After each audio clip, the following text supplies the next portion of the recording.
Vice TV's The Grudge, Manny Pacquiao versus Floyd Mayweather. Such an incredible billing to this fight. It was the one that got me back into boxing all the way back in 2015. Two completely opposing characters. You say in the documentary you've never seen a frenzy like it. What was it about these two legends that just captivated the entire world? Well, they each had became superstars in kind of overlapping the same era, but slightly overlapping. And each went about it a slightly different way, right? Manny Pacquiao from the Philippines, he was a revered, loved figure, part of, you know, was in Congress in the Philippines, and was a true warrior who went up a number of different weight classes to get to where he ended up and where he would be for the grudge match with Mayweather. And Floyd Mayweather, who in the first part of his career was with Top Rank Boxing and was called Pretty Boy Floyd, but then got off on his own and became Money Mayweather. And then he kind of became famous by being a more edgy person, right? In some ways, almost accepting the villain role to some people, and well, not a villain to everybody, obviously, but he had a slightly different path to becoming a worldwide, figure. And so each of them carved out their own fiefdom while hovering around each other and never stepping in the ring together, which was one of those things in boxing. Boxing always has some poster, a poster child, if you will, a fight that's a poster child for the sport not making all the matches it should. And this one was one of those things for a number of years. Absolutely. And by the time the two guys got in the ring, it was a massive fight. And as you mentioned, there was peaks and troughs. Was it going to happen? Wasn't it going to happen? Were there periods in that time where you thought Pacquiao could have won that fight had it happened before you thought Marquez? Yeah, that's a very, very good question. Probably 3 years earlier, when Pacquiao was doing very well in the welterweight division, which is where they ended up fighting, and was a volume puncher who was very difficult. It's very difficult to diminish that attack he had. Um, what was required to beat Mayweather, and I did a video back at that time saying that I thought it would be a very good matchup because of the fact that Mayweather likes to deaden fights and make them less volume, but Pacquiao is more of a volume puncher and a high energy fighter, and that it would be up to Pacquiao to impose that will on Mayweather. At that point, maybe 3 years earlier or four, I think it would have been better for Pacquiao. Whether he would have won the fight, I don't know, but I think he would have had a better go of it than he ended up having in the fight. And of course, there was yet another issue where allegedly he had an injury coming into the fight, which they hid from the public because they just felt like they couldn't pull a plug on the event at that point. Absolutely. We talked about what an event it was. It was absolutely huge. How do you compare Mayweather Pacquiao to, say, the Rumble in the Jungle? And how did you compare Ali to Floyd Mayweather in terms of showmanship and overall class? Yeah, I mean, there were different eras, and I wasn't covering boxing during that period when Ali was in his heyday. But, both I mean, when you think of some of those fights like the Rumble in the Jungle and the Thrill in Manila, they were in exotic settings, right? That wasn't the case for this fight. This fight was in the traditional Las Vegas, casino setting where both Pacquiao and Mayweather had often fought, and they both felt comfortable there. Those other fights were in, what added to the in a way uh, to the drama of those fights, in addition to the fact that they were compelling in the ring, was the setting that they were in. Ali and Mayweather and Ali are vastly different figures because Floyd Mayweather is all about commerce and the confines of the sport that he's in. Uh, and even if some of the things that transcended the sport were in terms of social media and culture, uh, you know, uh, they were they were not things that were loftier, higher calling kind of a thing. I mean, Ali became known for being a showman, but being more than that. Now, whether all that was justified at all times with Ali isn't a whole nother question. Clearly, he was a man of principle when it came to Vietnam, and certainly took his role as a ambassador to the world seriously. Kind of an ambassador for sport, and ambassador for people who needed a voice. So he was a very different kind of figure, and of course, one of the most compelling ever. Absolutely. And you've had such an incredible career in broadcasting. So, what do you think is the craziest story you've had in your entire career?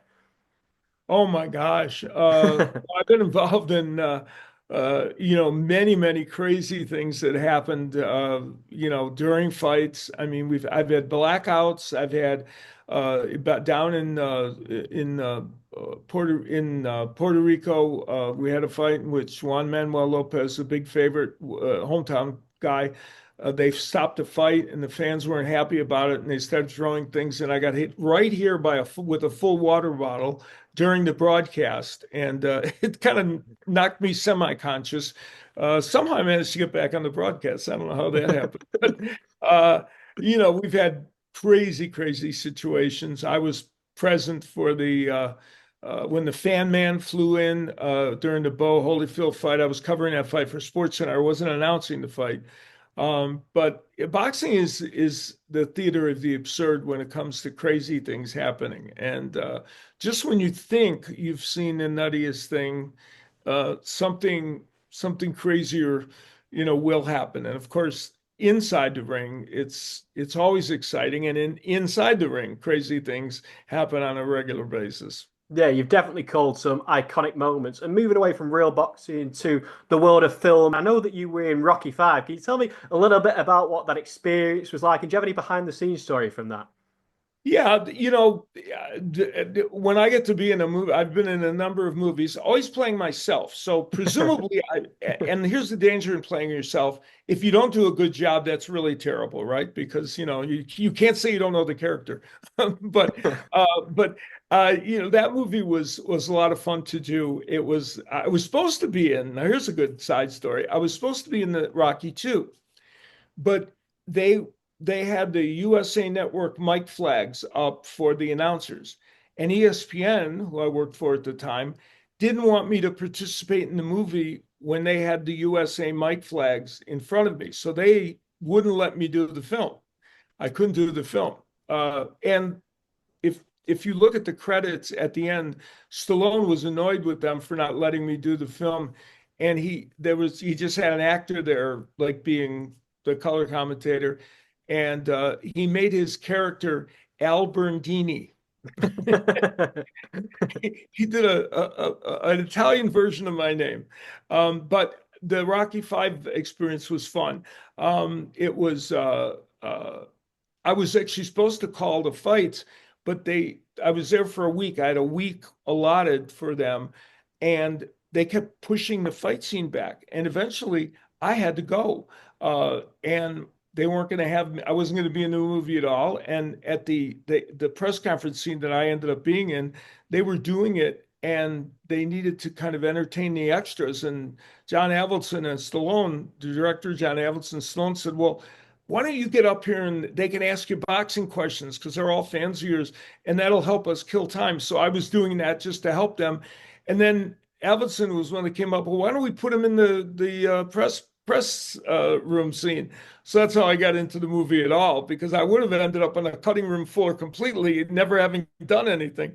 But somehow I got in there. So yeah, it's always fun to do films. I was just in the last Creed movie, and it's a different experience. 100%. I mean, you're a star of the boxing world, you're a star of the film world. I didn't know till doing my research, you're a star of the music world as well. Whether I'm a star in the music world is, I guess, debatable, but I have been a performer for many years, and I have performed here in Las Vegas a lot. And it started when I did a show before the Marvin Hagler Sugar Ray Leonard fight in 1987. I did three nights at Caesar's Palace leading up to that fight. It was a wonderful atmosphere, and I had not performed in Vegas before, so it was, and I really, it was like embryonic. So that was a crazy way to begin here that weekend. But I did that, and that kind of spawned me doing consistently doing music shows and other kinds of stage shows. And now I still do. I perform on a regular basis at the Tuscany Casino here in Las Vegas, and I enjoy it. It's been a fun addition to what I do normally. Yeah, 100%. I mean, I know there's so many boxers involved in music. Manny Pacquiao, I think, has a number one hit in the Philippines. Tyson Fury's had songs. Joseph Parker is a pianist. Going all the way back to Joe Frazier, who was Joe Frazier in the Knockouts, and Ernie Terrell, who was the heavyweight champion, was a tremendous musician and performer with his sister, who later sang with the Supremes. She was part of his act. So yeah, there's a lot of boxing folks. Oscar De La Hoya had a Hispanic album, so it's not unheard of. And Terry Bradshaw, as far as sportscasters, Terry was a very good country singer, and he still does a show in Vegas once in a while. And he was a really good performing artist. So sportscasters have delved into it too. Yeah, they most certainly have. And sticking with your sportscasting for just a second, a two-part question. What is your favorite call of all time? And what is the moment that shocked you the most in broadcasting? Yeah, my favorite two moments, I guess I'd have to put it into the two fights that I announced that were the most remarkable. One was Marvin Hagler and Tommy Hearns. Of course, that was an iconic fight, had one of the great rounds of all time in it. In the first round of that fight was one of the best rounds ever in any fight. And then in 2005, I did the first Diego Corrales, Jose Luis Castillo fight, acknowledged as the best lightweight championship fight ever. It was an amazing battle between these two men. And in boxing circles, it's thought of as one of the best fights of all time. I did that with my partner, Steve Albert. I called that fight. And that was an iconic moment for me. That was pretty amazing. In terms of shocking, well, I'll tell you something that surprised me. You mentioned Tyson Fury. When Tyson Fury fought Deontay Wilder and went down in the first Deontay Wilder fight, there wasn't a thought in my mind that he was getting up. He was flat on the canvas, looked like he was out. He looked like he was literally out. And like Lazarus rising from the dead with that big 6'9" frame coming up section by section, he got up. He not only got up, he won the rest of the round. I mean, it's just mental. I remember watching that at like 5 in the morning in the UK, and it's probably one of the craziest moments I've ever seen in my time watching boxing, Al. But thank you so much for giving me some time. I really appreciate it. Talking all about your favorite memories, Mayweather, Pacquiao, Rocky, even the music stuff. It's been great. But before I let you go, is there anything else that you'd like to add? No, just that it was fun doing the Grudge show, and I know folks are going to get a kick out of seeing that and revisiting the whole period of the Mayweather Pacquiao thing. But beyond that, it was a delight to visit with you.